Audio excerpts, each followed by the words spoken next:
আজকে আপনাদের সামনে বৃহৎ শিব মহাপুরাণের পঞ্চদশ অধ্যায়ে বিল্ল উৎপত্তি ও বিল্ল মাহাত্ম্য সম্বন্ধে পাঠ করে শোনাব। ইষ্টচিত্তে ঋষিগণ সুমধুর স্বরে জিজ্ঞাসা করেন পুনঃ সুত মুনিবরে, শ্রীফল বৃক্ষের জন্ম করহে কীর্তন, শুনিয়া পবিত্র হোক মদের জীবন। তোমার বন্দনামিত মধুসর বাণী একান্ত অন্তরে মোরা নিরন্তর শুনি। তথাপি পিপাসা নাহি হইতেছে দূর, যত শুনি তত তৃষা বাড়ায় প্রচুর। তাই ওহে মুনিবর কহি যে তোমারে, শ্রীফল জনম কথা বল হয়ে বারে। তবে অতি হৃষ্টচিত্তে সুত মহামুনি বর্ণনা করেন সেই পবিত্র কাহিনী। পুরাকালে একদিন বৈকুণ্ঠ নগরে বসিয়া আছেন হরি সিংহাসন পরে। বামেতে কমলা বসি পুলকিত মন, জিজ্ঞাসা করেন নাতে ওহে প্রাণধন। আমাপেক্ষা কে বা তব প্রিয় এ সংসারে, এইক্ষণে কহিবেন অবশ্য আমারে। এত শুনি মিষ্ট ভাষে কহে জনার্দন, তুমি মম প্রাণ প্রিয়া কর হে শ্রবণ। কিন্তু এক কথা কহি শুন হে সুন্দরী, আমাকে হৃদয়ে চিতে যেবা ভক্তি করি। সর্বপেক্ষা সেই প্রিয় জানিবি আমার, সতত বসতি মম হৃদয়ে তাহার। যদিও কখনো সেই ভুলে যায় মরে, কখনো আমি ত্যাগ করি না তাহারে। হেন ভক্তি একমাত্র শিব পঞ্চানন, তাহা পেক্ষা প্রিয় নাই এ তিন ভুবন। শিবের অর্চনা করে যেবা ভক্তি ভরে, শিব হতে প্রিয় সেই জানিবি অন্তরে। শিব পূজা নাহি করে যেজন দুর্জন, তাহার উপরে রুষ্ট আমি সর্বক্ষণ। জপ তপ পূজা আদি যাহা কিছু করে, সবেতেই কোন রূপ ফল নাহি ধরে। শিবেরে পুজিলে হয় সকল মঙ্গল, নইলে পদে পদে তার ঘটে অমঙ্গল। এত শুনি লক্ষ্মী দেবী মলিন বদনে, ধীরে ধীরে কহে নাথ নিবেদি চরণে। অভাগিনী আমি অতি নাহিক সংশয়, জীবন জনম মম বিফল নিশ্চয়। বাঁচিয়া কি ফল মম ওহে গদাধর, না পূজিনু কভি আমি দেব মহেশ্বর। হরি কহে প্রাণ পিয়ে না করো রোদন, ইথে তব দোষ নাহি জানিবি এখন।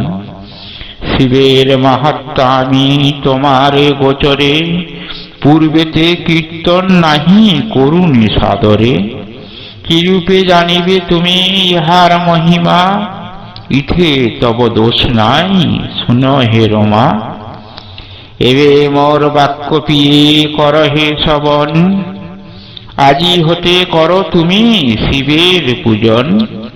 পদ্মপুষ্পে প্রতিদিন পুজো পশুপতি, অবশ্য হবেন তিনি তুষ্ট তোমাপতি। সর্বাপেক্ষা পদ্ম সর্বশ্রেষ্ঠ পদ্ম পুষ্প কহিনু তোমায়, অদ্য হতে রত হও শিবের পূজায়। বিধানে সংকল্প করি অতি ভক্তি ভরে, শত পদ্মে প্রতিদিন পুজো মহেশ্বরে। ইথে পরিপুষ্ট হবে দেব পঞ্চানন, আমিও অতীব তুষ্ট হইব তখন। শিবের তুষ্টিতে তুষ্ট অমর নিকর, শিব পূজা ফল পায় পূজিলে শঙ্কর। শিবের পূজনে হয় সবার অর্চনা, পূরণ করেন তিনি মনের বাসনা। এত শুনি লক্ষ্মী দেবী সানন্দ অন্তরে, পূজিতে পবিত্র হন দেব মহেশ্বরে। সংকল্প করিয়া হরে করেন অর্চন, শতপদ্ম প্রতিদিন করেন অর্পণ। নিজে হস্তে শতপদ্ম করিয়া চয়ন, অতঃপর গঙ্গা জলে করেন স্খলন। পুনরায় পুষ্পগুলি করিয়া গণনা, শঙ্করে পূজেন দেবী হয়ে এক মনা। সংকল্প করেন দেবী একটি বৎসর, ভক্তি ভরে পুজিবেন দেব মহেশ্বর। তবে নিত্য পূজ্য হরে হয়ে এক চিত, ক্রমেতে বর্ষের শেষ দিন উপস্থিত। সেই দিনে পদ্মফুল করিয়া চয়ন, পূর্বমত গঙ্গা জলে করিয়া স্খলন। 3 বার গণনা করিয়া অতঃপরে, পূজায় বসেন দেবী অতি ভক্তি ভরে। তখন পরীক্ষা হেতু দেব পঞ্চানন, তা হতে 2 পদ্ম করেন হরণ। এদিকে কমলা দেবী এক এক করি, শতপুষ্প কমে দেন শিবলিঙ্গ বরি। ক্রমেতে দেখেন 2 পুষ্প কম হয়, তাহাতে কমলা অতি বিস্মিত হৃদয়। মনে মনে পদ্মালয়া করেন চিন্তন, হায় হায় কে করিল কুসুম হরণ। হয়তোবা যেই কালে করিনু গণন, ভ্রম বসে অন্য মনে ছিলাম তখন। ভক্তির শৈথুল্য মম হয়েছে নিশ্চয়, বিফল সকলই মম নাহিক সংশয়। এইক্ষণে 2 পদ্ম পাইব কোথায়, আনিতে অন্যের দ্বারাই উচিত না হয়। প্রতিদিন নিজ হস্তে করেছি চয়ন, কেমনে করিব পরেও হস্তে আনায়ন। নিজেও উঠিতে নারী আসন হইতে, উপায় কি হবে অদ্য ভাবিতে শিখিতে। ক্ষণকাল মনে মনে চিন্তিয়া তখন, স্মৃতিপটে দিব্য কথা করেন স্মরণ। একদিন শয্যা পরে মম প্রাণপতি, মধুর বচনে কহিলেন আমাপতি। তুমি মম প্রিয়তমে ফুল্ল সরোবর, তব স্তনদয় ইথে পদ্ম মনোহর। তাহার বচন কভু মিথ্যা নাহি হয়, কমল সদৃশ এই মম স্তনদয়। স্তন পদ্মে লিঙ্গ পূজা করিব সাদরে, তাতে তুষ্ট হবে হরি আমার উপরে। মনে মনে এই চিন্তা করিয়া তখন, আপন করেতে অস্ত করেন গ্রহণ। তাহা দেখি স্তনদয়ে বলিতে লাগিল, তব অঙ্গে জন্মিয়া হইনু সফল। আমা দহা দিয়া তুমি পুজিবে শঙ্করে, তাই ধন্য হইলম জগৎ ভিতরে। এত বচন শুনি কমলা তখন, মিষ্ট ভাষে স্তনদয়ে কহেন বচন। হরি ও শঙ্করে ভেদ নাহিক যেমন, পদ্ম সহ তোমা দোহে জানিবে তেমন। 2টি পদ্ম কম হইল শিবের পূজনে, তাহার পূরক হও তোমরা দুজনে। এত কহি বাম স্তন বাম করে ধরি, দক্ষিণ করেতে অস্ত লইয়া ঈশ্বরী।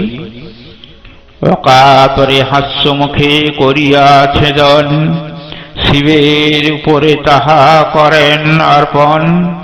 পঞ্চাক্ষর মন্ত্র দেবী করিয়া স্মরণ, ভক্তিতে শিবের পূজা করেন তখন। যেই স্তন হরি পূর্বে করেন মর্দন, অবহেলে তাহা দেবী করেন ছেদন।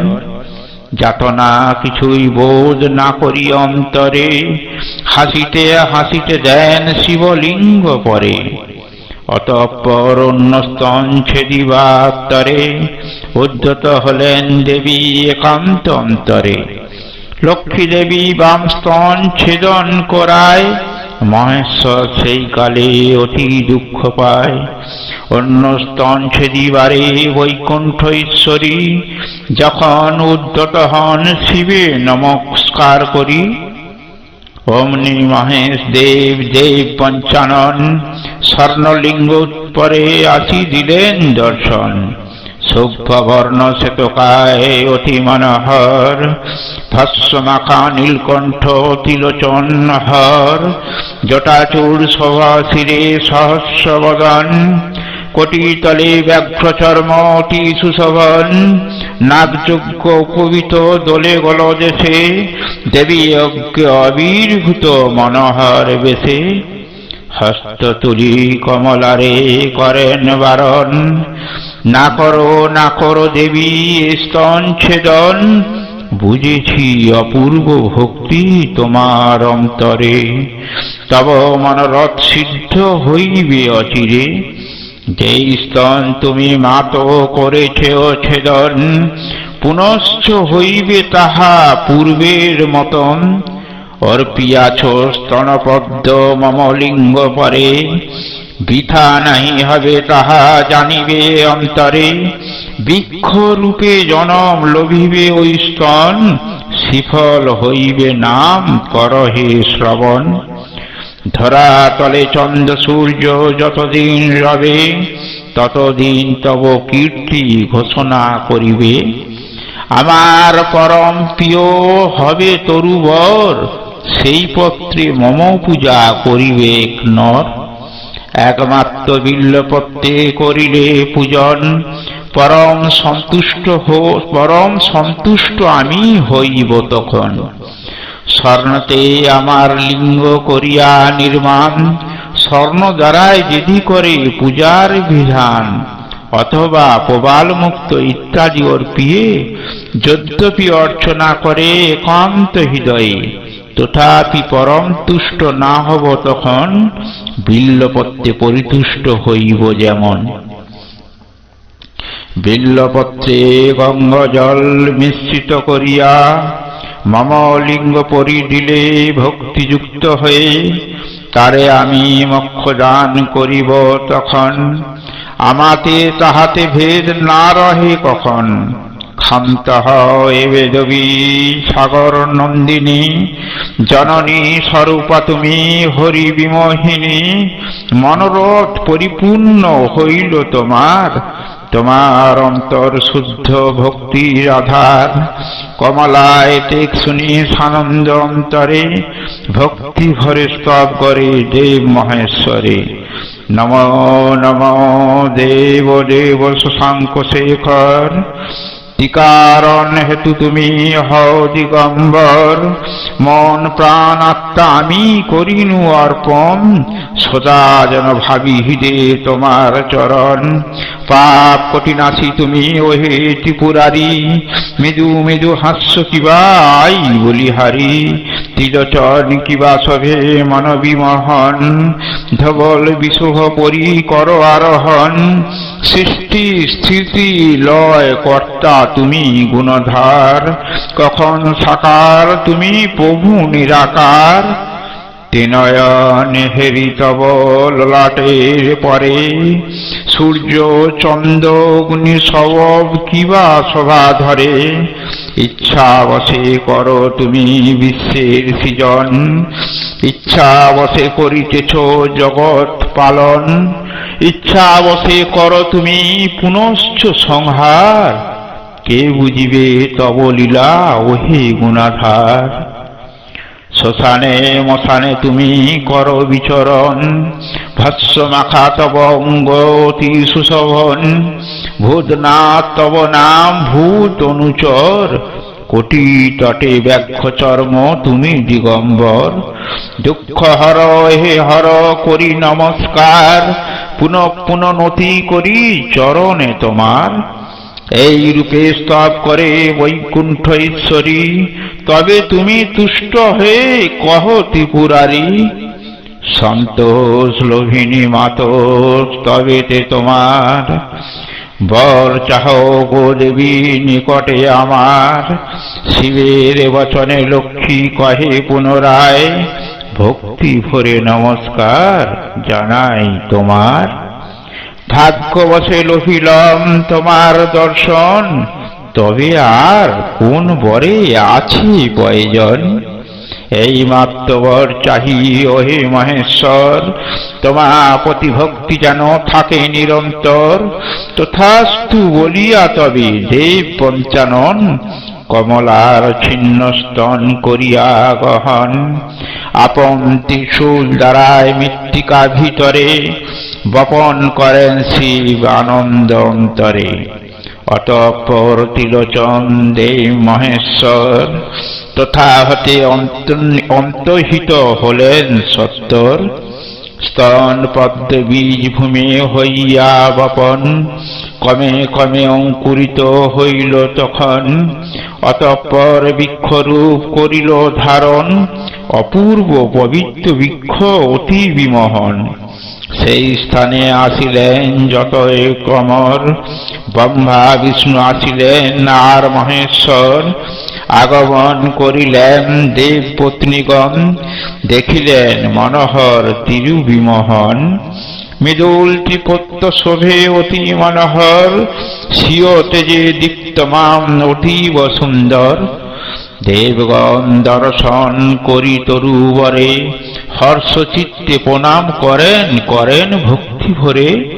সবারে সম্মধি পরে বৈকুণ্ঠ ঈশ্বর, কহিলেন শুনো শুনো অমর নিকর। মনোহর বিল্ল বৃক্ষ করিছি দর্শন, ইহার যতেক নাম করহে শ্রবণ। মালুর শিফল বিল্ল শিব তীর্থ পদ, শাণ্ডিল্য শৈলুষ পুণ্য ও কমলচ্ছেদ। ধূমাক্ষ পাপঘ্ন আর দেব বাস জয়, ত্রিনয়ন শুক্লবর্ণ সংযমী বিজয়। শিব প্রিয় সাধ্যদেব বিষ্ণু আর বর, এই একবিংশ নাম ধরে তরুবর। মৌল হতে শত ধনু স্থান পরিমিত, পরম পবিত্র ক্ষেত্র জানিবে নিশ্চিত। ত্রিপত্য শোভিছে যাহা করি সুদর্শন, দেবদয় রূপী উহা শোনো দেবগণ। ঊর্ধ্বপত্র স্বয়ং শিব, বামপত্র বিধি, দক্ষিণ পত্রতে আমি রই নিরবধি। বিল্লপত্র স্পর্শ কিংবা লঙ্ঘিলে চরণে, আয়ু শেষ হয় তার রাখিবে শরণে। সকল কুসুম হতে শ্রেষ্ঠ বিল্লপত্র, ইহাতে পূজিল শিব হন অতিপ্রীত। বিল্লপত্রে গজাননে কিংবা দিবা করে, পূজা না করিবে কভু জানিবে অন্তরে। বিল্লপত্রে গজাননে কিংবা দিবা করে, পূজা না করিবে প্রভু জানিবে অন্তরে। যথায় বিরাজ করে বিল্লের কানন, বারাণসী সম তাহা করহে শ্রবণ। যথা রহে একমাত্র বিল্ল তরুবর, উমা সহ শিব যথা রহে নিরন্তর। বাটির স্থানে যদি বিল্ল তরু রয়, তথায় বিপদপাত কভু নাহি হয়। জন্মিলে গৃহের পূর্বে গৃহী সুখী হয়, বিল্ল তরু দক্ষিণে না রাখে জম ভয়। বাটির পশ্চিমে বিল্ল হইলে রোপিত, পুত্রবান হয় গৃহী জানিবে নিশ্চিত। শ্মশানে নদীর তীরে প্রান্তরে বা বনে, বিল্ল বৃক্ষ জন্মে যদি এই সব স্থানে। সিদ্ধপীঠ সেই স্থান নাহি কো সংশয়, যোগ লাভ সিদ্ধি লাভ সেই স্থানে হয়। প্রাঙ্গণেতে বিল্ল নাহি করিবে রপন, দৈব যদি স্থত হতে হইবে সৃজন। কদাপি তাহারে নাহি তুলিয়া ফেলিবে, শিব জ্ঞানে সেই বৃক্ষে সতত পুজিবে। চৈত্র হতে 4 মাস করিয়া যতন, বিল্লপত্রে যদি পূজে দেব পঞ্চানন। লক্ষ ধেনু দান ফল সেই জন পায়, অন্তকালে সেই সাধু কৈলাসেতে যায়। বিল্ল বৃক্ষ কভু নাহি করিবে ছেদন, বিল্ল কাঠ কভু নাহি করিবে দহন। বিল্ল কাঠ কভু নাহি করিবে বিক্রয়, তাহাতে পাপদ ভাগী হইবে নিশ্চয়। বিল্লের চন্দন যদি করে ধারণ, সতত তাহার পাশে সমম দমন। বিল্ল ফল ধরাতলে হইলে পতিত, শিব তাহা নিজ শিরে ধরেন নিশ্চিত। চৈত্র হতে 4 মাস যতন করিয়ে, বিল্ল মূল্যে দিবে জল ভক্তিযুক্ত হয়ে। এইরূপ আচরণ করে যেই জন, পিতৃকুল হয় তার পরিতৃপ্ত মন। মন্ত্র পড়ি বিল্লপত্র করিবে চয়ন, মন্ত্র পড়ি বিল্লতল করিবে মার্জন। এই রূপে দেবগণ সম্বোধন করি, কহিলেন বিল্ল কথা জনার্জন হরি। তদন্তের ব্রহ্মাদি যত দেবগণ, বিল্লপুত্রে মহেশ্বরে করেন পূজন। যথাবিধি পূজা শেষ করিয়া সকলে, আপন আপন স্থানে যান যান কৌতূহলে। এই রূপে বিল্ল বৃক্ষ হইল সৃজন, পরম পবিত্র বৃক্ষ বিদিত ভুবন।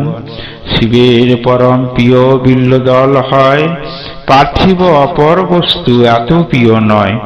বিল্লের প্রসাদে মুক্তি লভে সাধু নর, ইহার সমান নাই তিলোক ভিতর। ভবডোর কটিবারে যদি চাহে মন, একান্ত অন্তরে লও শিবের শরণ। ওম নমঃ শিবায়। নমস্কার।